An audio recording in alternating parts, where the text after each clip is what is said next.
전 세계 가난한 성도의 마음을 교회를 향한 개혁의 목소리를 모아서 당신의 마음을 터치합니다. 신앙 터치 시즌2 그 12번째 이야기 지금 시작합니다. 예, 반갑습니다. 지난주에는 좀 스튜디오가 조금 썰렁했는데 오늘은 진짜 어마어마하게 빵빵하게 차 있습니다. 아마 들으시면 깜짝 놀라실 거예요. 우리 그 멤버들 소개부터 한번 해보고 시작하도록 하겠습니다. 네, 반갑습니다. 주님 나라의 부자 꿈꾸는 부자 청년입니다. 반갑습니다.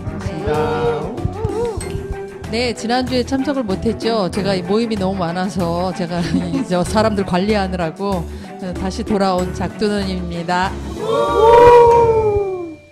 네, 2주 만에 돌아왔습니다. 교회 오빠입니다. 네. 대만은 어떠셨어요? 네? 대만 더웠습니다. 의료선교 갔다 오셨죠? 아니에요, 놀러왔어요. 무슨 관광. 대만만 갔다 온 거 아니잖아요. 대만 갔다 오고 캠핑 갔다 왔습니다. 아, 캠핑. 네. 좋았겠다. 맛있는 것도 많이 먹었겠다. 네, 살쪄서 왔습니다. 예, 달나라에서 야구 경기를 보려고 지구까지 왔는데 구찌누님이 여기 와야 된다고 해서 다시 이쪽으로 온 그랑주 소환입니다. 반갑습니다.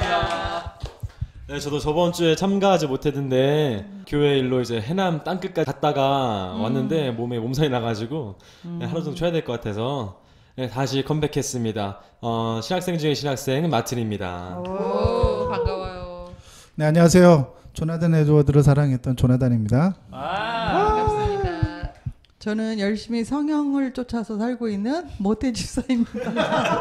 꼭 그 얘기 해야 돼요. 어차피 이거는 보이는 방송이 아닌데 또 성형을 쫓았다고. 이 성형을 쫓아서 살려니까 너무 힘들어. 눈이 너무 답답하고. 보이는 라디오가 아닌 게 다행이죠. 상상하게 하는 라디오. 아, 전 진짜 오늘 놀랬어요. 왜요? 아우, 눈이 너무 이쁘시네. 뭐? 이제 그랑조도 이제 거짓말하기 시작했어요. 네, 우리 그래서 오늘 이 7명, 와, 이렇게 많은 적이 있었나 싶긴 하지만, 이 멤버들이 오늘 방송을 진행할 거고요. 우리 시작하기 앞서서 우리 교회 오빠가 댓글 소개해 주시도록 하겠습니다.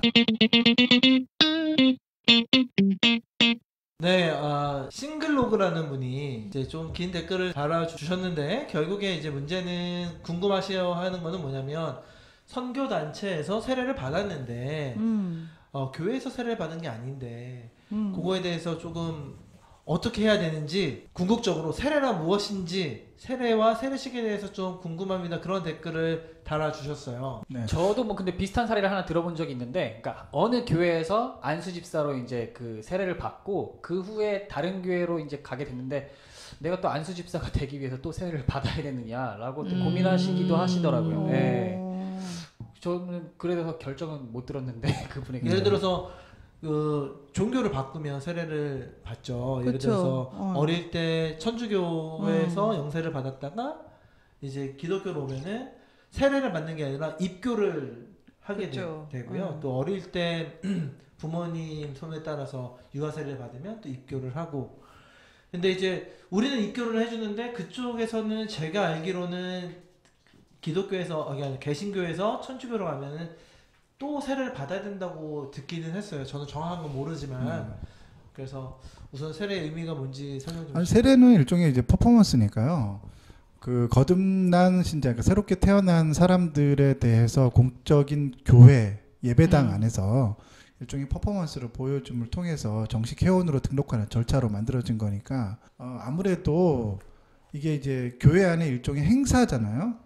행사니까 목사 안수를 받은 사람들이 그 퍼포먼스를 하는 게 시장 원리상 맞지 않을까요? 목사 안수를 받은 분들이 좀 제한적으로 해야지 되지 않을까? 그게 시장의 전체적인 시장의 원리에 어긋나지가 않아요. 시장의 전체적인 상도덕에 그런 것들이 어긋나지 있기 않는. 때문에. 왜냐하면 물론 성경적으로는요, 뭐 목사가 아닌 사람이 안수를 줘도 이렇게 세례식을 줘도 그게 뭐 문제가 되는 건 아니에요. 왜냐하면 선교지 같은 경우에는 목사 안수를 받지 않으신 사역자분들이 뭐 일반 그냥 강가에서 사람들을 회심자들을 불러놓고 그냥 이렇게 물세례를 주기도 하거든요.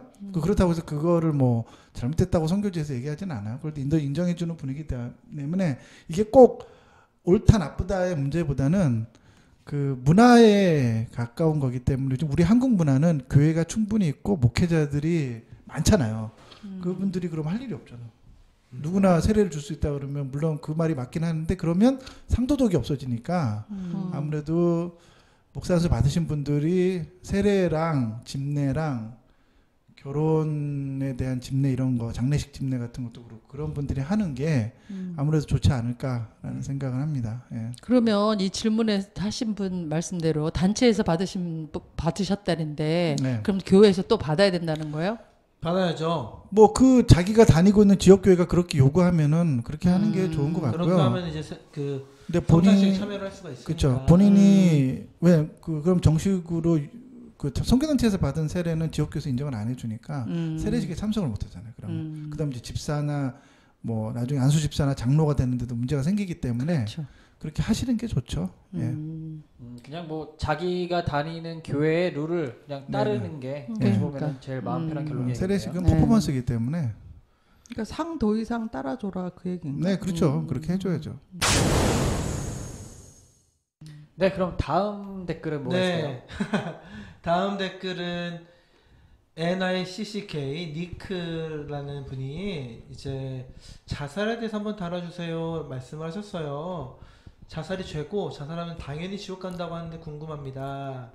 그리고 우울증 문제에 대해서도 궁금합니다. 그렇게 댓글 달아주셨는데 저희가 시즌 1에서 조울증에 대해서는 얘기를 한 적이 있어요. 근데 그쵸. 아직 우울증에 대해서는 얘기한 적도 없고 자살이라는 거에 대해서 이제 구체적으로 얘기한 적은 없는데 자살은 죄고 자살하면 당연히 지옥 간다고 하는데 궁금합니다라는 거에서는 우리가 죄만 나오면 언제나 고쳐주는 말이 있죠. 자살은 죄 자체가 아니라 죄로 인해서 나오는 죄들 중에 하나인 거죠. 그렇기 때문에 자살한다고 해서 죄들 중에 하나를 지었다고 해서 지옥 간다라고 얘기하는 거에서는 논리적인 비약이 좀 있다라고 생각이 돼요. 제 개인적인 생각은 그렇거든요. 그리고 의사로서 의학적인 생각은 자살은 고칠 수 있는 병이라고 생각을 하는 게 맞다. 고칠 수 있는 병이라고요? 네네. 그러니까는 자살은 자살이 아니라 병사로 보는 게 맞지 않을까. 병사로. 네, 그러니까는 물론 이제 극도한 스트레스를 받으면 그 전에 우울증이나 그런 증상이 없다가도 그냥 극도한 스트레스 인해서 목숨을 던지는 사람들이 있는데 그거 말고 예를 들어 계속 좀 우울증이라는 병을 앓고 있다가 결국에 극단적인 선택을 하는 사람들 같은 경우는 치료할 수 있는 병을 치료하지 못해서 일어나는 일이다 생각이 되면 그렇게 본다면 그렇게 해서 자살한 분이 지옥에 간다, 구원을 받지 못했다. 그거는 우리가 할 말이 아니라고 생각을 하고요. 일종의 암이나 이런 것처럼 네. 정신의 병이니까 네. 그렇죠. 병사로 보는 게 의학적으로는 타당할 것 같다는 물론 의학적으로는 자살은 아직은, 자살입니다. 네, 자살은 자살인데 이제 저가 이제 개인적인 생각은 그렇다는 거죠. 그러니까 여기서 자살을 죄로 얘기하고 지옥 가느냐 이렇게 질문도 하고 이렇게 얘기하는 게 그러니까 살인을 했다 이렇게 봐서 그런 거죠. 그러니까 그치. 자살이 나를 살인했다. 자기를 살인했다. 그러니까 십계명에 살인하지 말라가 있는데 나를 살인했으니까 그러니까 죄고 지옥에 갈 것이다. 이렇게 얘기하는 것 같아요. 그거는 이제 구원에 대해서 정말 잘못 알고 있는 거예요. 잘못 십계명 다 지키면 그러니까. 천국 가는 게 아니잖아요. 그렇죠. 살인하면 천국 못 가면 아니, 예를 들어서 자살은 살인이고 살인했으니까 천국 못 간다 그러면 살인자들은 아무도 천국 못 간다는 소리인데 그건 말이 안 되는 거거든요. 예수님 그러니까. 옆에 있던 강도도 천국에 갔는데 그러니까 이거는 아예 구체적으로 이 구원에 대해서 정확한 확신이 없고 구원이 뭔지 잘 모르니까 뭘 하면은 구원받고 안 하면 구원 안 받고 뭐 그렇게 생각하는 경향이 있어서 이런 말들이 나오는 것 같고요. 한마디로 우리가 이거 이제 자살하면 지옥 간다라고 판단하는 것 자체가 좀 오류가 있는 얘기겠네요. 그러면요. 그렇죠. 저는 그렇게 생각해요. 왜냐하면 우리가 살다가 그런 병에 걸려서 우울증이라는 병에 걸려서 자살을 할 수도 있죠. 그러면은 그 사람이 우울증에 걸리기 전에 만약에 구원을 받았다 하면 그 구원이 우울증으로 해서 취소가 되느냐? 그럴 수는 없거든요. 그렇죠. 아니 뭐 신학적으로도요. 자살과 관계된 성경 구절은 없어요. 자살하면 그렇죠. 뭐 지옥 간다 이런 구절은 없고 그것과 비슷한 구절도 없고 그렇게 그런 거를 지지해 주는 교수님들도 없어요. 성경신학 공부하시는 분 중에 자살한다고 지옥 간다고 말하는 분들은 그냥 공부 못하신 좀 이렇게 그런 복을 파시는 분들이나 그렇게 요거는 얘기하시고. 근데 이제 그 카톨릭에서는 음. 그러니까 성경책보다 물론 저희 신앙터치 듣는 분들 중에서 카톨릭 신자가 없겠지만 성경책에 나오는 내용보다 교황님이 얘기하는 이야기가 더 힘이 있는 경우가 좀 있어서 그렇죠. 질문을 해주면 그 주교나 교황님이 답을 해주는 게 그게 답이 돼버리는 경우가 되게 많아요. 그래서 우리 아기가 태어나면 죽었는데 아기는 어디로 간 거죠? 그랬더니 뭐 연옥이라는 데 있을 겁니다. 맞아요. 라고 누가 얘기해보면 그게 교리가 돼버리는 수밖에 없는 그런 시스템을 갖고 있기 때문에 카톨릭에서는 자살하면 구원받지 못한다고 얘기하는 게 맞아요. 구원받지 못한다고 얘기한다고요? 네, 연옥회가 있잖아요. 그러니까요. 그러니까. 그 구원받지 못한 거죠. 천국에 못 갔으니까. 아니 그렇지만 또 구원을 받는 한 번의 기회가 또 연옥에서 또 있는 거잖아요. 그렇죠. 그러니까는 뭐 그렇게 그러니까는 저는 봤을 때 이 듣는 사람의 마음을 달랠 수 있는 얘기를 해줬는데 그게 결국에는 교리로 굳혀진 게 아닌가. 이제 관습원법이죠. 그러니까 자살을 교회가 방지하기 위한 수단으로서 사람들에게 겁을 주려고 예전에는 자살하면 지옥 간다 이렇게 이제 무지한 사람들에게 그렇게 얘기를 했죠. 근데 이제 현대의 사람들한테 그 얘기가 통하겠어요. 근데 이제 옛날에는 그게 아무래도 효용이 좀 있으니까 관습원법처럼 교회 안에서 그렇게 얘기를 했는데 이제는 신학적으로도 맞지도 않고 의학적으로도 그렇고 그래서 자살은 일종의 질병으로 보는 게 정신적 질병으로 보는 게 저도 이제 맞다고 생각해. 아직 근데 그게 이제 의료계에서도 정확하게 결론이 안 나왔으니까 방향은 그쪽으로 잡혀 있겠죠. 예. 네, 그렇다면 다음 네, 댓글이요. 댓글 오늘 좀 많네요. 리쌈 31분이 신앙이 좋아지고 신앙 터치를 통해서 신앙이 좋아지고 있는 청년입니다. 와우. 작곡 일을 하고 있어서 마이크나 녹음 장비에 대해서 조금 아는데 음향이 좀 작은 것 같아서 불편한 때가 많네요. 혹시 도움이 될 수 있으면 도와드리고 싶네요. 말만 하지 말고 와서 도와주세요. 도와주세요. 너무 좋아. 너무 좋아. 구찌 언니님이 지금 여기 말만 했는데 스타벅스 쿠폰 쏴버렸어요. 그래가지고 우리는 돈도 있고 장비도 있는데 사람이 없어요. 와가지고 해주셨을 때 쏴야 되는데 저희가 좀 성급하지 않았나. 네, 요새- 빨리 오세요. 네. 참고로 우리 신앙터치에서는요 알아서 처음부터 시작한 게 아니라 저희가 하기로 하고 하나씩 배워가면서 지금 하고 맞아. 있어요. 저희들도. 그래서 꼭 이런 생각을 가지고 계신 분들이 같이 팀으로 오셔서 도와주시면 저희가 환영하고 있다는 거를 네. 꼭 알아주시면 좋겠고 제가 초밥을 사겠습니다. 꼭 와주세요. 우리는 초밥 우리는 진짜 열정 맛있는 페이잖아. 거 있어. 우리는 초밥 같은 거 없어요. 아, 나 초밥 좋아하는데. 나도 먹을 줄 아는데.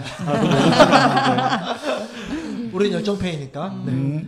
네, 오셔가지고 빨리 저희 음향 한번 손봐주셔가지고 저희가 좀 더 나은 환경으로 방송 진행했으면 좋겠네요. 네. 또 다른 댓글 있나요? 네.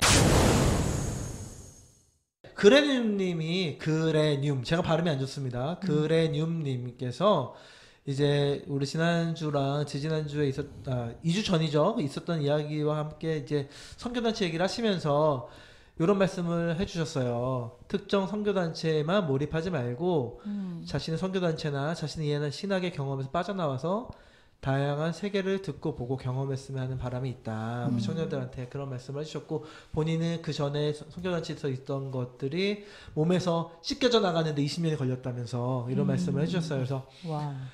선교단체들이 여러 개가 있고 여러 선교단체들마다 좀 색깔이 다르기 때문에 내가 이렇게 진짜로 스며든 것처럼 이렇게 좀 물들어 있을 수 있는데 그거에서 좀 빠져나왔으면 좋겠다는 말씀하셨고 좋은 말씀인 것 같고요. 저희가 뭐 앞으로도 기회가 있으면 다른 선교단체들에 대해서도 좀 얘기를 해보면서 서로 좀 알아가는 시간도 갖고 좀 넓게 보는 시각을 좀 가질 수 있었으면 좋겠습니다. 마지막인데요. 우르르탕탕님께서 미안합니다. 우르당탕탕. 제가 발음이 정말 우르당탕탕입니다. 우르당탕탕. 네, 우르당탕탕님께서 세대주의를 꾸준하게 비판하는 신앙터치 팀에서 이 이야기를 듣고서는 세대주의가 뭔지 감은 잡은 것 같은데 그렇다면 흔히 말하는 마지막 날은 없는 건가요? 안 오는 건가요? 재림 예수님도 안 오시는 건가요? 뭐 오신다면 뭐 새로운 교리가 생기는 건가요? 라는 질문을 해주셨습니다. 조나단. 요거 좀 얘기를 해도 괜찮을 것 같아요. 잠깐 우리가 어떠세요? 좋아요. 종말의 날 올 것 같아요? 저는 안 올 것 같아요. 제가 살아있는 한 안 와요. 아니 있긴 있는데 있긴 살아있는 있는데 한 내가 있을 때 안 온다 그거죠? 아니야, 그러니까 나는 하여튼 나는 못 봐. 난 못 봐. 그럴 때마다 하는 말이 이제 그날은 도적같이 온다고. 그날은 도적같이. 이게 종말론이 사실 신천지가 힘을 얻는 건 종말론 때문이거든요. 세대주의가 끊임없이 힘을 얻는 이유가 종말론을 아주 멋있고 이해되기 쉽게 조직적으로 세팅해 놨기 때문에 이게 사실은 사람들한테 먹히는 거예요. 사람은 종말에 대해서 두려워하잖아요. 자기 그쵸. 인생의 끝, 세상의 종말, 이것에 대해서 아주 쉽게 먹히고 모든 종교와 단체들이 그 다음에 우리 그 홍준호사 있잖아요.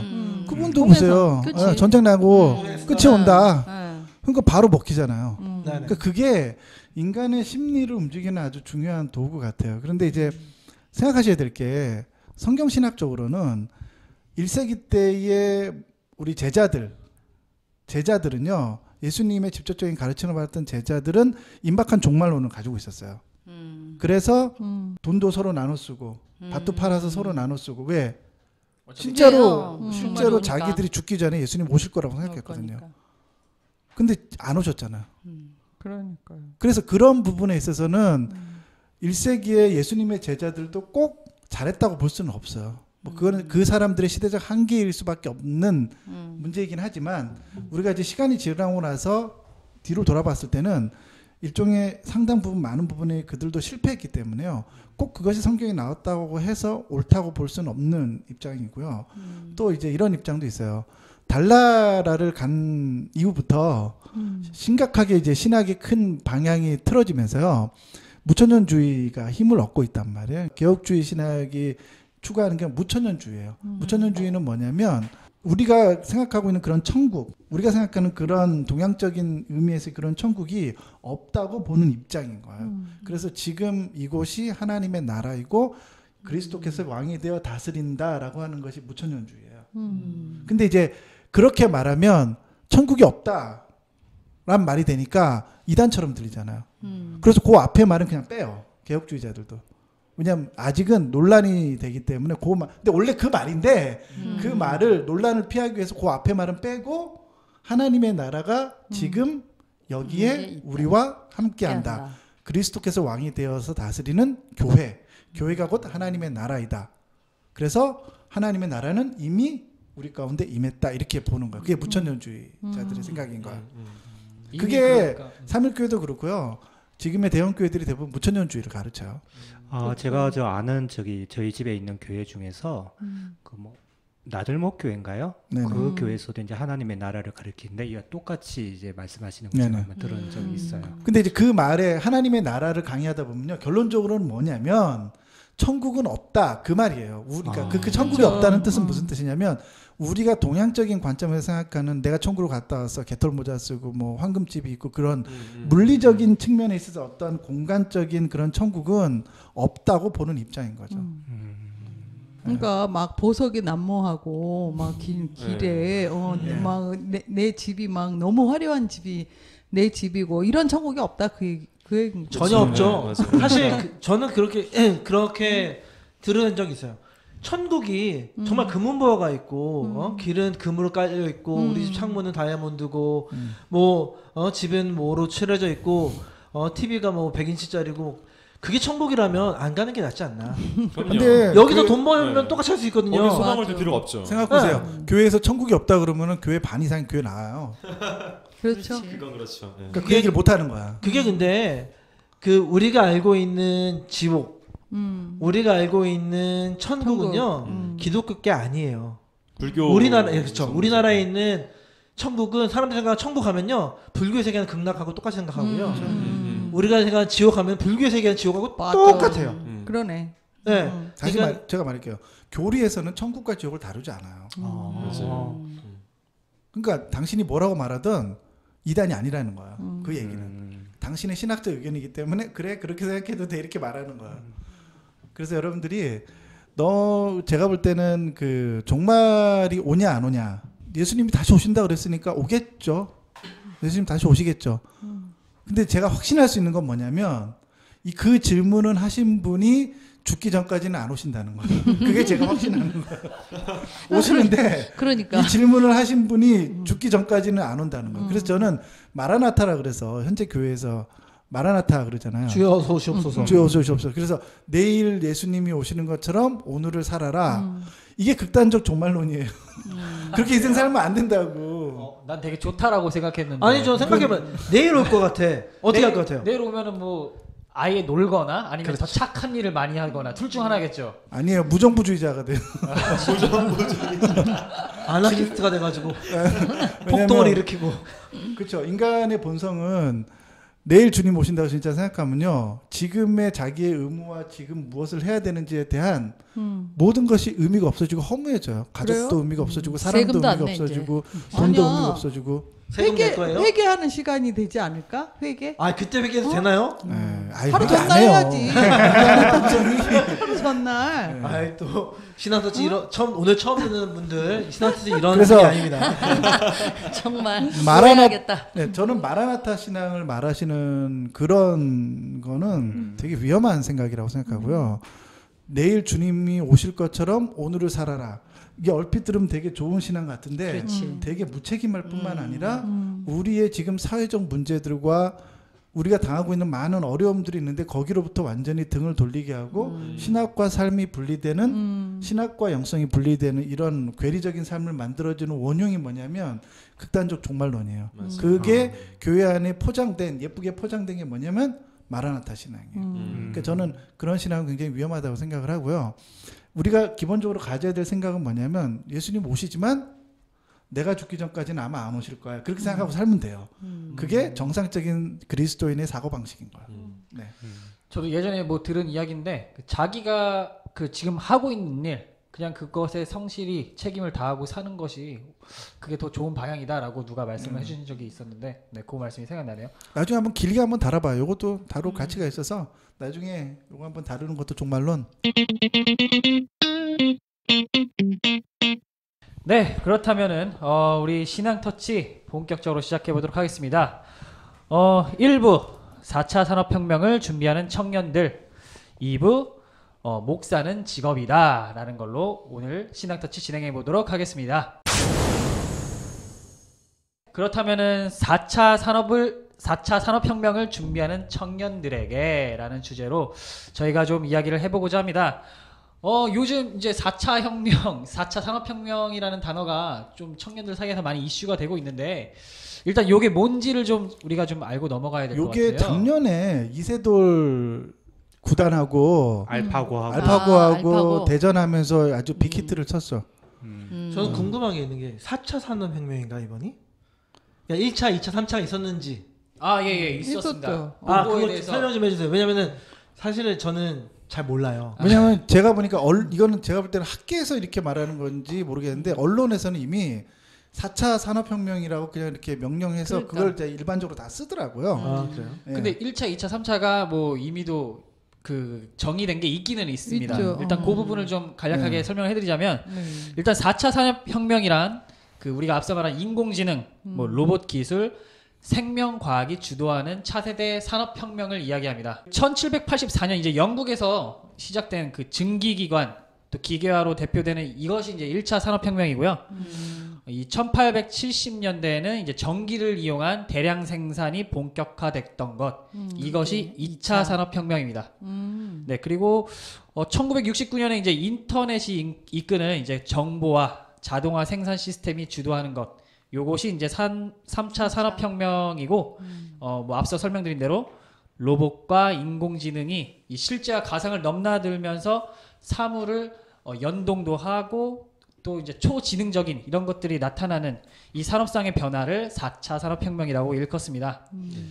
요게 뭐 기본적인 특징인데 우리가 실제로도 지금도 뭐 알파고 이야기하긴 했는데 이미 일상생활에 많이 녹아 들어 있거든요. 작년 겨울이었다나? 그러니까 연말에 올 초 시작할 때 4차 산업혁명에 대한 다큐만 한 5개 나왔어요.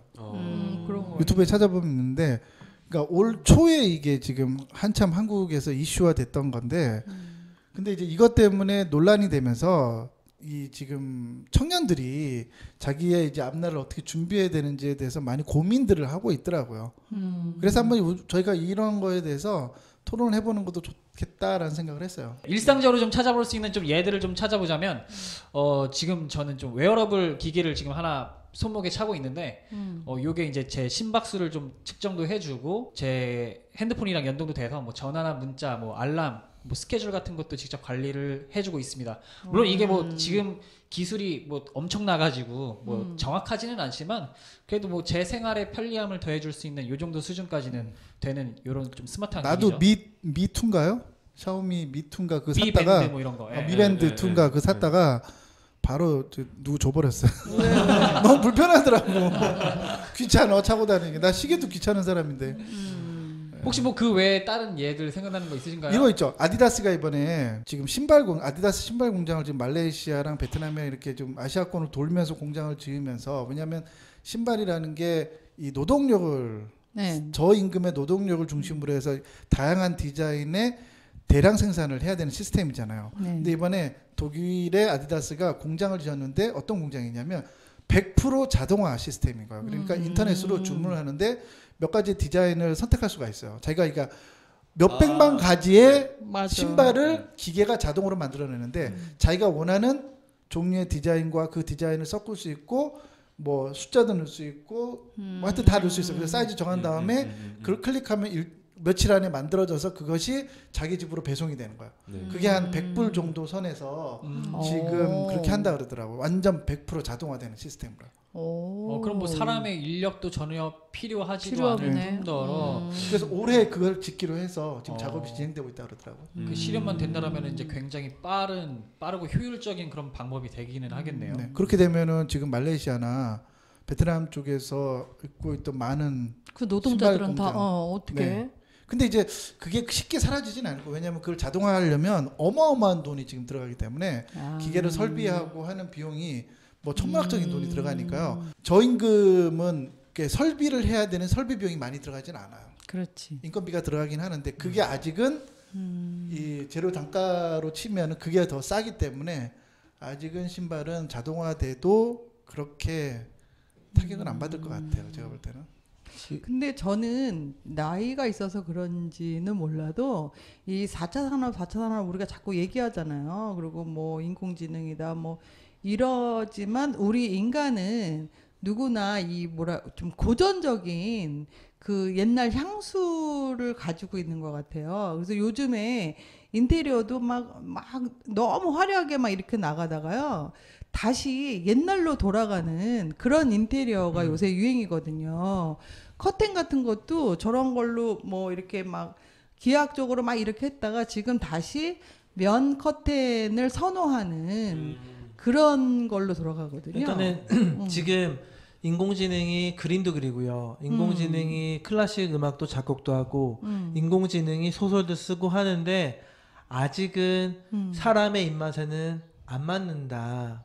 그렇게 얘기를 하는 거는 맞아요. 사람들이 할 일들을 인공지능이 대처를 하고 있는 거는 맞는데 그런 감정적인 감수성을 건드리는 부분은 아직 사람을 따라오지는 못하는 것 같고요. 계산하는 거나 이번에 아까 얘기했던 이세돌과 알파고의 경기나 그치. 최근에 커제와의 경기 같은 그런 어떤 게임이라든가 그런 거에서는 확실히 월등하고요.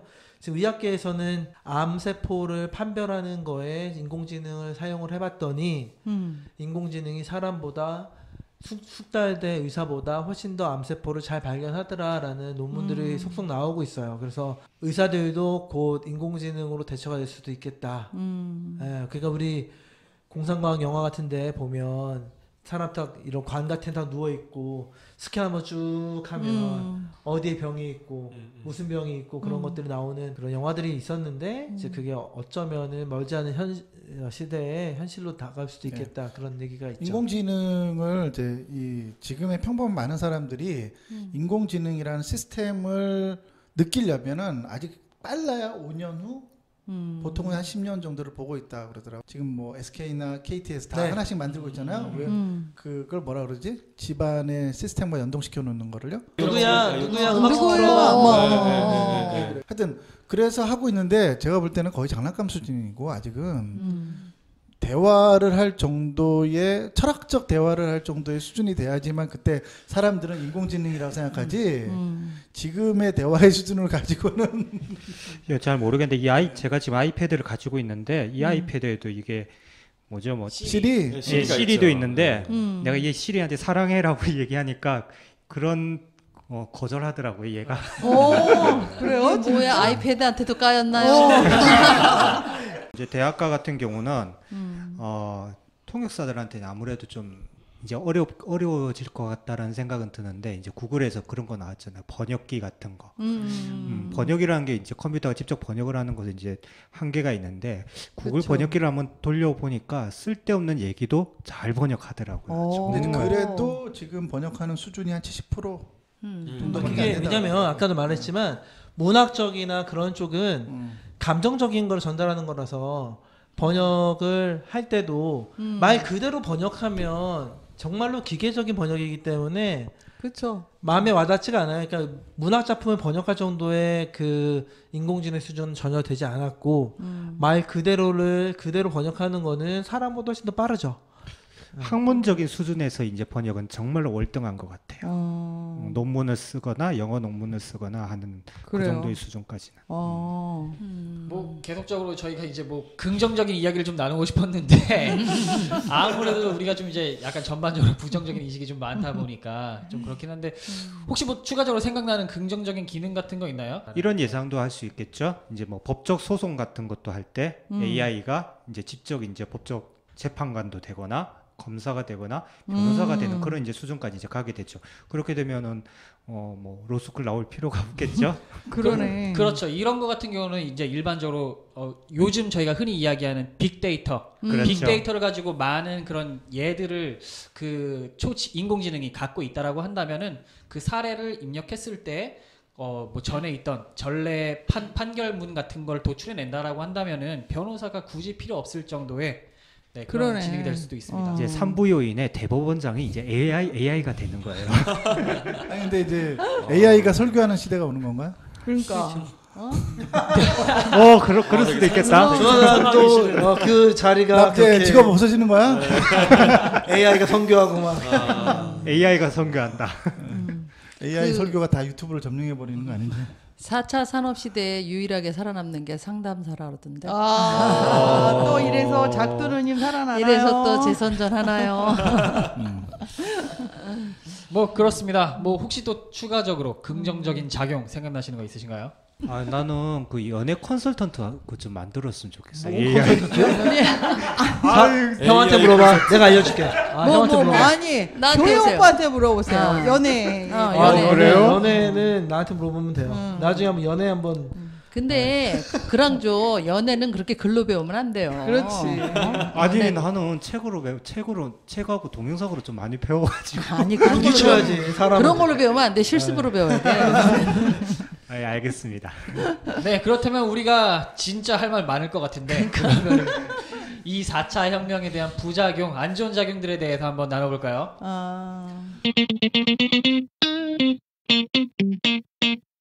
일단은 저는 첫 번째로 이제 좀 실업 부분, 아까 이제 그 조나단이 예를 들었던 완전 자동화로 돼 있는 그런 공장 설비가 있다라고 한다면은 저임금에 돼 있는 곳에 가서 굳이 공장을 세울 필요가 없는 거죠. 아니 지금은요 이미 자동화 시스템은요 자동차도 그렇고 산업 전반에 거의 완벽하게 구현해낼 수 있어요. 그리고 공장주들이나 사업주들은 그렇게 하면 좋겠다는 사람들이 오히려 더 많아요. 근데 그거를 못하는 이유가 뭐냐면 정부가 구직을 책임져 줘야 되기 때문에 이게 폴리티컬, 그러니까 정치적인 문제지 이미 산업적으로는 기술이나 이런 것들은 다 준비가 되어 있어요. 예를 들면요 이마트 같은 경우에는 캐셔들 법만 통과되면 내 다음 주라도 싹 바꿔서 없애버릴 수 있어요. 그래서 그렇다 그러더라고요. 이미 기술적으로 다 완성이 됐기 때문에 투자 비용도 얼마 안 들고 자기들이 1년에 지불해야 될 인건비보다 그 시스템을 돌리는 게 훨씬 더 적은 비용이 드는 거야. 근데 이제 그렇게 못하는 이유가 정치적인 문제이기 때문에 이런 건.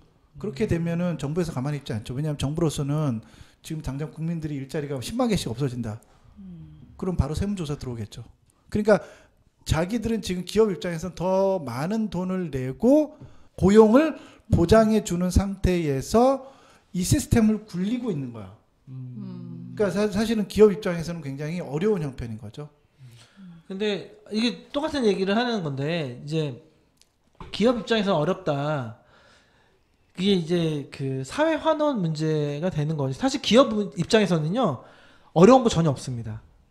기업은 우리 돈을 가져가기 때문에 기업 입장에서는요 이렇게도 돈 벌고요. 사람을 써서 돈 버는 거랑 기계를 써서 돈 버는 거랑 돈을 조금 더 버냐 좀 덜 버냐의 차이지. 그거에 대해서 저는 솔직히 그래요. AI가 인공지능이 와가지고 모든 그 캐시어들을 좀 더 없애고 전부 다 자동으로 캐시어를 사용한다 그렇게 해가지고 뭐 몇만 명을 잘라가지고 뭐 돈을 모았다 그게 중요한 거라고 생각하진 않아요. 그 기업 입장에서는 그 돈을 버는 것과 안 버는 것에 커다란 차이가 없다는 거죠. 뭐 1년에 20억을 더 벌고 덜 벌고가 예를 들어서 그렇기 때문에 지금 제 걱정인 거는 이런 인공지능이 들어와서 사람들을 대체할 때 사람들에게 어떻게 해줄 것인가. 그러니까 기업이 자기네들 나 이번 올해부터 사람을 쓰지 않아서 200억씩 더 벌 거야라는 그걸 200억을 가지고 무엇 할 거냐는 거죠.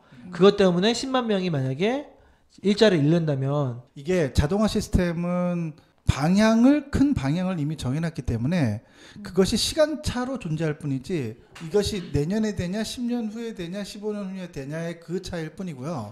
이미 그 방향은 그렇게 정해졌다는 거죠. 그러니까 그거를 늦추는 것은 정부의 정책적인 측면에 있는 거고요. 그리고 이제 국민들이 얼마나 그것을 수용하고 따라올 수 있느냐라고 하는 부분이고, 그 다음에 이제 우리가 이제 생각해야 되는 거는 이미 그런 식으로 방향이 정해졌다는 것을 빠르게 국민들이 숙지하고 인식하는 게 굉장히 중요해요. 그러니까 정부 입장에서는 지금 할 수 있는 게 공무원 수를 늘리는 것 외에는 직업을 만들어낼 수 있는 최고의 방법들이 없는 거예요. 물론 산업화가 되다 보면은 일자리가 없어지는 다른 차원의 또 다른 일자리가 생기긴 해요. 근데 이제 그것이 새로운 일자리 전체를 대체할 수 없기 때문에 정부 입장에서는 지금의 12% 정도에 되는 공무원 수를 30%까지 늘리겠다는 거예요. 그러니까 공무원들을 늘리는 것을 통해서 이 자동화 시스템으로 가는 거대한 산업적 흐름을 약간이라도 더 늦추려고 하는 거야. 저는 그거는 문제가 있다고 생각을 해요, 사실은. 이게 만약에 조나단 말대로 산업화, 4차 산업혁명으로 벌써 방향은 전환이 됐고, 그것을 늦추느냐 마느냐, 그 기로에 서 있다면 차라리 다른 나라들보다 더 빨리 오게 한 다음에 그때 생기는 문제들을 빨리 직면을 해서 해결을 하는 게 낫지. 눈 가리고 아웅하는 것도 아니고 4차 산업 때문에 없어질 일자리들을 공무원으로 대처하겠다는 거는 결국에는 공무원들이 엘리베이터 거를 하겠다는 소리거든요. 그러니까 공무원들을 써가지고 주차 요원을 쓰겠다는 얘기거든요.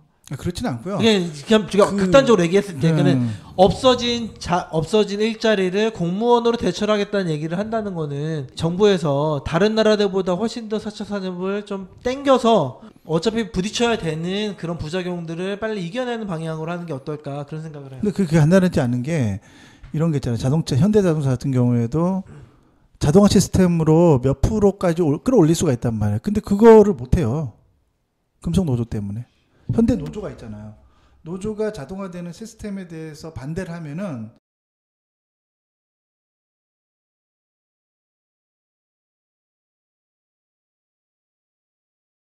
사측 입장에서도 그걸 진행시킬 수가 없는 거예요. 그러니까 그게 합의를 이끌어가면서, 왜냐하면 당장 자동화 시스템이 어느 한 파트라도 더 들어오면은 그만큼의 일자리가 사라지잖아요. 그렇기도 이제, 하고 아까 조나단 얘기한 것처럼 초기 투자 비용이 많이 들어간다며요. 그러니까 아무나 할 수 있는 것도 아니잖아요. 그게. 근데 이제 대기업 같은 경우에는 유보금이나 이미 그런 충분한 재정이나 그런 능력은 된다는 거죠. 그게 자기들이 볼 때 4, 5년 안에 그 투자금을 뽑아낼 수 있으니까, 인건비로 나가는 부분을 상회할 수 있으니까 자기들의 입장에서는 그게 훨씬 더 좋다고 그러는 거죠. 근데 이제 그런 것들이 정치라는 거죠.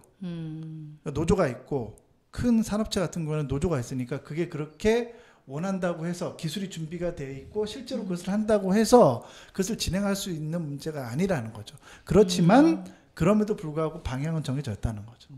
그리고 저는 속도의 아까 문제니까. 이제 그 교회 오빠가 하신 말씀으로 다시 한번 돌아가자면은 만약에 자동화 시스템을 해가지고 사람을 고용을 할 필요가 진 이후에 난 이득에 대해서 어떻게 할 것이냐가 포인트라고 말씀을 하셨는데 저는 이 부분이 이제 잘 분배가 되어지는 쪽으로 해결이 된다라고 한다라고 하면은 크게 문제 될 일이 있을까라는 생각을 하거든요. 저는 솔직히 그렇게 생각해요. 그냥 농담처럼 얘기하는 건데 자동화 시스템 그 스위치 켜고 끄는 거 사람 시키면 되잖아요.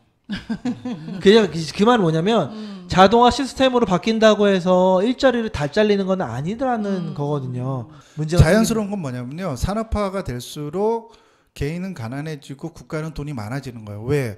기업의 경쟁력들이 강화될수록 법인세가 올라가니까 세금은 많이 거치고 그 세금을 걷어들이는 시스템은 더 정교해지는 거예요. 인공지능이 발달할수록요. 그러니까 탈세를 좀 더 쉽게 못하는 시대가 계속해서 오는 거야. 그러니까 세금이 더 많이 거치니까 정부로서는 돈이 많으니까 그거를 국민에게 줄 수 있는 바른 방식은 뭐냐면 공무원들을 많이 만들어서 그들에게 공무원의 형태로 그 돈을 나누어지는. 왜냐하면 권력이라는 말 자체가 분배라는 뜻이에요. 옛날에 제사장들이 그 떡을 제사를 지낸 다음에 그 고기들을 분배하는 그 분배한다는 말에서 권력이라는 말이 온 거예요. 그러니까 권력을 실제로 사용하는 사람들은 이 자원의 전체 자원의 양을 어떤 식으로 분배할 것이냐. 들어오는 입구가 있으면 또 사라지는 게 있잖아요. 그걸 적절하게 유입하는 거죠. 예를 들어서 지금 경찰 인력 같은 경우에도 좀 2배로 늘려야 돼. 우리나라가요. 치안을 좀 더 하려면 2배로 늘려야 되고 그 다음에 소방 인력도 2배로 늘려야 돼요. 그러니까 그런 식으로 공무원을 실제로 많이 늘려야 되고 세금이나 기타 건축과 관계된 많은 부분을 감시하기 위해서는요. 지금의 인력으로는 상당히 부족해요.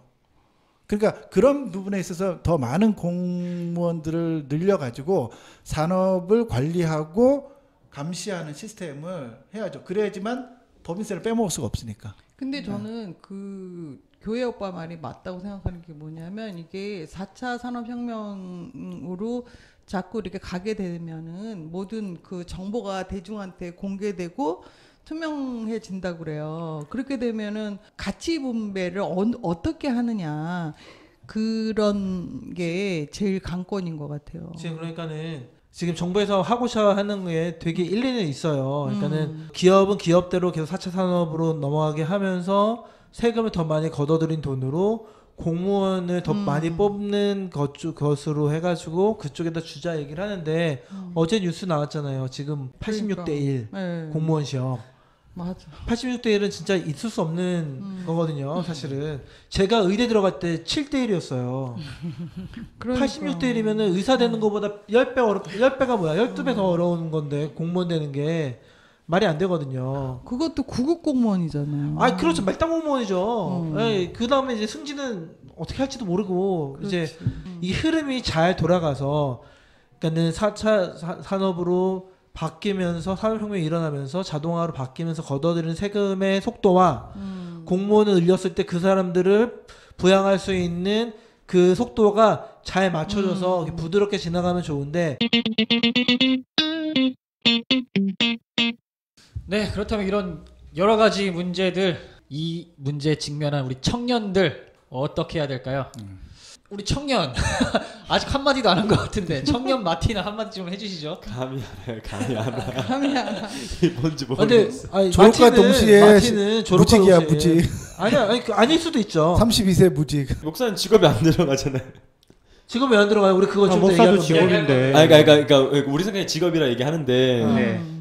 법상 직업으로 안 들어가잖아요. 그렇지. 종교인. 성직자. 종교인이니까. 근데 이제 그 목사님 되면 신학 계속해서 목사님 되면 당연히 목사님은 AI로 대체될 수는 없으니까. 그럴 것 같아요. 네, 뭐 괜찮은데 저는 사실은 AI로 대체가 되면 걱정이 많아요. 의사들은 내과 계통에서는 이제 병을 진단을 하고 그걸 치료해주는 방식으로 가기 때문에 오히려 우리가 알고 있는 외과에서 뭐 로봇가 수술한다 그런 것보다 훨씬 더 빨리 인공지능에 침투할 수 있는 부분은 내과 쪽이거든요. 그래요? 네. 이 사람이 어디가 어떻게 아프고 피검사가 이렇게 나왔고 사진이 이렇게 나왔으니까 이 사람의 병은 이거다. 그러면 이렇게 치료해야 된다. 이런 거를 이제 그러네. 보는 거는 인공지능이 빠를 수도 있고 더 정확할 수도 있어서 지금 이제 확실히 어떤 직업도 다 마찬가지겠지만 의사도 사실은 전문직이긴 해도 이 인공지능 침투에서 벗어나기는 좀 어렵다. 그러게 말이야. 네, 그렇게 생각은 하고 있어요. 그러면 이게 만약에 빠른 시일 내에 우리 교회 오빠에게 닥쳤다. 이제 인공지능 AI가 다 대체를 해버린다라고 네네. 하면은 뭐 어떤 식으로 전 대처를 소설가가 될 겁니다. 아 소설. 뭐라고? 소설가가 될 겁니다. 소설가. 아 소설가. 소설가가 된다. 소설가. 뭐 딴짓을 하겠다는 소리예요. 그러니까는 젊은 청년들한테 어떻게 할까요? 그냥 지금 닥친 건 아니고 아까 조나단 얘기한 것처럼 빠르면 10년 이후에 우리 삶에 이제 거의 느껴질 정도로 AI가 들어올 건데 지금 20대에서 30대, 40대로 넘어간 친구들이 그러니까 20대의 친구들이 그들이 앞을 바라봤을 때 어떻게 해야 되느냐.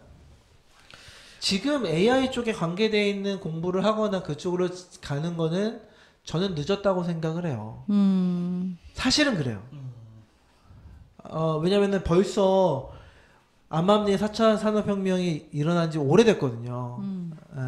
물론 그쪽으로 일을 하는 게 제일 좋은데 이제 그쪽이 이제 레드오션이 될 거라는 거죠. 컴퓨터 관계돼 있는 거, AI에 관계돼 있는 거, 뭐 이런 전자기기에 관계돼 있는 쪽으로 가는 거는 많이 좀 힘들어질 그 것 코딩하는 직업이 없어지는 거 아세요? 코딩? 코딩이 코딩 뭐예요? 뭔지 아세요? 프로그래머들이 하는 엄청 막 거. 뜨지 않나? C 코딩이 프로그램 뭐야? 같은 거나 뭐 네. 자바 같은 것을 이제 C 언어처럼. C 언어나 그러니까 그걸 이제 프로그래밍 만드는 것을 코딩이라 그러거든요. 네. 근데 이제 그것도 AI가 100% 대체를 할 수가 있죠. 그거부터 대체하는 거예요. 알파고 이후에 부모님들이 그렇게 코딩 학원을 보냈다고 했는데 다 부질없는 짓이었고. 부질없는 그러니까. 바로 1년 만에 반대가 됐어요. 그러니까 1년 전만 해도 코딩 배워야 된다 그러는데 바로 코딩이 쓸모없는 직업이 되는 거예요. 어머. 컴퓨터하고 지금 AI가 망하고 있어요. 100% 대체하는 거예요.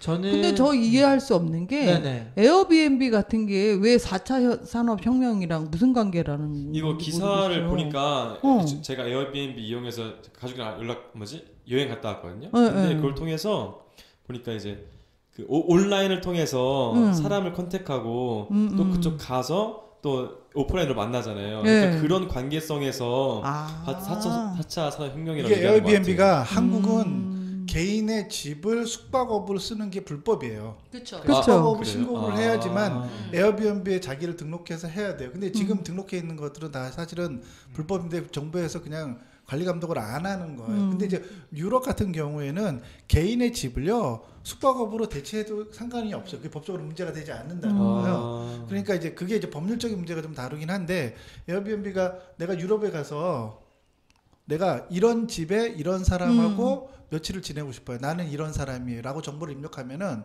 그쪽에서도 이런 사람을 자기 집에 초대하고 싶은 거야. 근데 실질적으로 뭐 그 청년들에게 그런 강사들은 뭐 빅데이터, 인공지능, 뭐 3D 프린팅 전문가가 돼야 된다라고 뭐 이런 식으로 조언을 한다고 하는데 제가 좀 그래서 해외 사례를 좀 찾아봤어요. 그랬더니 2017년도에 구글의 채용 기준을 한번 봤거든요.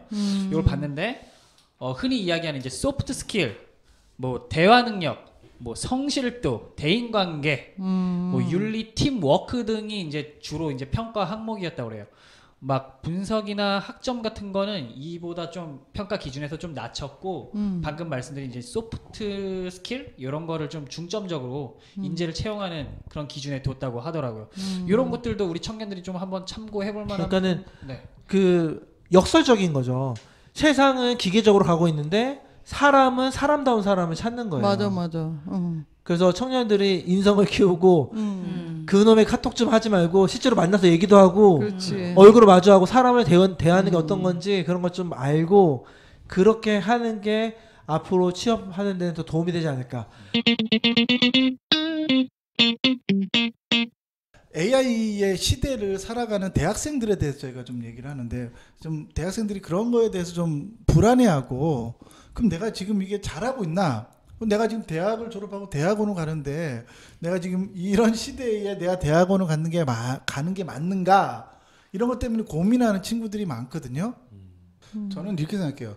AI 시대에 대한 이 새로운 시대에 대한 밑도 끝도 없는 두려움이 저는 근본적인 문제라고 생각하거든요. 왜냐하면 제가 올 초에 방영됐던 다큐멘터리를 쭉 지켜보는데 그 초점이 어디 맞춰져 있냐면요. 인공지능이 이렇게 발달하니까 산업군이 몰락하는 데에 초점이 맞춰져 있는 거예요. 그래서 몇 가지의 직업이 없어지고 몇 개의 직업이 없어지고 이런 직업들은 싹 없어진다는 거예요. 하다못해 타요 있잖아요. 타요. 버스 타요요? 그 버스 타요. 우리 셀이 제 딸내미는 그 타요를 보고 자랐잖아요. 근데 성인이 되면 진짜 타요가 자기 일상생활에 다닐 거 아니에요. 무인 자동차, 무인 버스. 그러니까 자기 어렸을 때 봤던 타요가 그렇지. 실제로 자기가 그 살아갈 때는 그 무인 버스를 타고 다닐 거 아니에요. 그렇죠. 그러니까 그런 버스 기사들도 싹 없어지고 택시 기사들도 이제 싹 없어지고 전기 자동차 생기고 무인 자동차 생기면 사실 그렇게 산업혁명이 되니까 그러니까 그러면은 그런 식으로 AI 시대의 미래 시대를 그려주니까 청년들이 굉장히 두려움을 갖게 되는 거죠. 그건 이제 미디어의 영향이라고 저는 생각을 하는데, 근데 저는 그런 AI 시대에 대해서 그러니까 참 잘 이해함이 없기 때문에 생기는 두려움이 아닌가라는 생각을 해요. 어떤 의미냐면 그런 시대가 오면은 어떻게 시대가 변할 것인가라고 하는 것에 대해서 청년들이 감을 못 잡는 것 같아요. 그걸 이제 언론이 충분하게 설명을 해줘야 되는데 언론도 사실 자기들도 잘 모르는 거예요. 왜냐면 자기도 겪어보지 않았으니까 모르겠죠, 당연히. 근데 저는 이렇게 생각해요. 제 개인적인 생각은 이래요. 그러니까 4차 산업혁명이라는 것이 다른 게 아니라 저는 모든 사람들이 만화가가 되고 소설가가 되고 작가가 되고 디자이너가 될 수 있는 시대다. 그게 AI 시대다. 저는 이렇게 정의하고 싶어요. 그러니까 내가 소설을 한 번도 써본 적이 없어요. 그런데 인공지능이 옆에 있기 때문에 인공지능한테 이런 주제를 가지고 이런 드라마에 이런 소설을 책 원고지 500장 분량으로 써봐. 그럼 그 인공지능이 그걸 대체해서 쓰는 거예요, 그냥. 그러니까 나는 웹툰을 한 번도 그려본 적이 없어요. 근데 이런 식의 스토리와 캐릭터들을 정해주면은 마치 지금 우리가 그 사진을 필터링하는 것처럼 어떤 값을 그냥 정해주면요, 그 값에 맞춰서 인공지능이 그것을 전부 다 대체해 주는 거야. 인공지능이 렘브란트 그림 그리는 거 혹시 보셨어요? 네. 모든 유화와 렘브란트 그림과 피카소와 이런 그림들을 스캔해서 저장해서 갖고 있는 거야. 그러니까 주제를 던져주는 거예요. 예를 들어서 흐린 날씨에 유럽풍 분위기에 이런 자연에 이런 색감을 써 라고 그러니까 어떤 주제를 정해주면은 정확하게 렘브란트의 그림을 새로운 주제로 새롭게 그림을 그려주는 거예요. 그냥 빠른 시간 안에. 그러니까 나는 렘브란트 그림을 못 그려, 유화를 그려본 적이 없잖아요. 근데 인공지능이 대신 그려주는 거야. 그러니까 이렇게 시대가 내가 한 번도 해볼 수 없는 이런 것들을 인공지능이 대신 해주는 시대를 그냥 우리가 사는 거죠. 그러니까 그래서 코딩이라는 직업도 없어지는 거예요.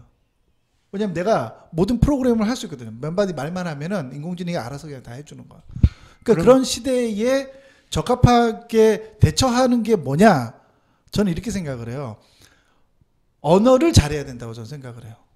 그래서 인문학에 대해서 요즘에 재발견하고 인문학을 공부해야 된다고 말하는 이유가 저는 거기에 있다고 생각하거든요. 그러니까 언어가 갖고 있는 구조적인 것과 정확하게 언어를 사용하는 법을 개인이 익혀야지만 그 AI라고 하는 시스템을 자기가 더 효과적으로 가져다 쓸 수가 있는 거예요. 그게 곧 개인의 경쟁력이 되는 거예요. 더욱더 인간에 대한 이제 상상력을 더 요구를 하는 그런 시대가 이제 되게 된다. 그런 말로 이해할 수 있을까요? 그렇죠. 인간의 본연의 임무인 창의를 하는 건데 그 창의라는 게 완벽한 어떤 새로운 것을 만들어내는 게 아니라요. 언어라고 하는 구조적 시스템을 인간이 이해하고 있잖아요. 그 본인 스스로가 이해하고 있으면 그 언어를 통해서 AI에게 명령을 하면은 AI가 그걸 실행하는 거야. 그러니까 인간 입장에서 해야 되는 거는 정확한 언어를 구사하는 거야. 결국에는 영어를 해야 된다는 얘기네. 아니요, 아니지. 한국말을 잘해야 한국말을 된다고요. 더 잘해야 된다는 아니, 거죠. 왜요? 한국말을 더 잘해야 된다. 한국말을 더 잘해야 잘해야 돼요. 돼요. 한국말로 된 언어의 경계가 없어진다니까요. AI는 전 그렇지. 세계 말을 할 거니까. 다 상관없으니까. 전 세계 말을 할 거니까. 우리에게 저렇게- 이제 더 필요한 거는 저렇게 이제 AI만도 못한 인간이 있단 말이에요. 저렇게 어디다 쓸 거야 서로 또 도대체. 디스하고 오랜만에 오셔가지고 두 분이 정말. 그럼 더더욱 이제 뭐 우리말에 대한 어떤 중요성 이게 이제 더 강조가 되겠네요. 우리나라 사람 우리나라만 되겠고 영어 쓰는 사람이면 영어겠죠. 그렇죠. 근데 이제 그 언어를 단순히 그냥 한국말을 쓰는 게 아니라요. 그 언어가 갖고 있는 기본적인 구조의 틀을 이해하는 게 굉장히 중요하다고 저는 생각을 해요. 그러니까 지금 저희가 10대, 그러니까 지금 10세 미만의 아이들에게 신경을 써야 되는 교육이 뭐냐면요. 그 아이들이 정확하게 언어를 구사할 수 있는 능력을 갖는 게 가장 중요한 거예요. 그러니까 우리처럼 프로그래밍을 배워야 되는 것도 아니고 뭘 해야 되는 게 아니에요. 근데 그 사람이 정확한 언어만 구사하면은 인공지능이 그 일을 대신해 주는데, 문제는 그것을 명령하는 사람이 정확한 언어를 구사해 주지 않으면 인공지능이 그것을 못 한다는 거죠.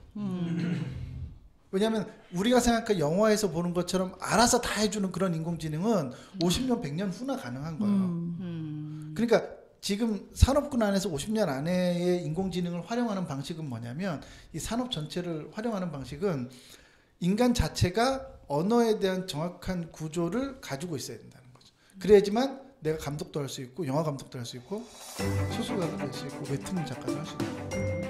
언어, 철학, 심리 이런 게 좀 많이 이제 중요해지겠네요. 그렇죠. 그러니까 모든 산업군을 넘나들면서 내가 심리학도 공부해야 되고, 이것도 공부하고 저것도 공부해서 그것을 믹서해가지고 어떤 언어를 구사해 줘야지만, 적어도 그런 틀을 줘야지만 AI가 그 일을 어떤 창의물을 만들어준다는 거죠. 근데 그 디테일을 채우는 거는 AI가 해주는데, 그 왁구를 짜주는 거는 인간이 해야 된다는 거예요.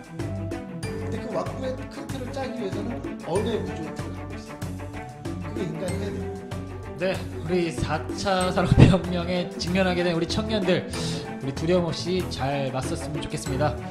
우리 목요일에 다시 돌아오도록 하겠습니다. 수고하셨습니다. 수고하셨습니다.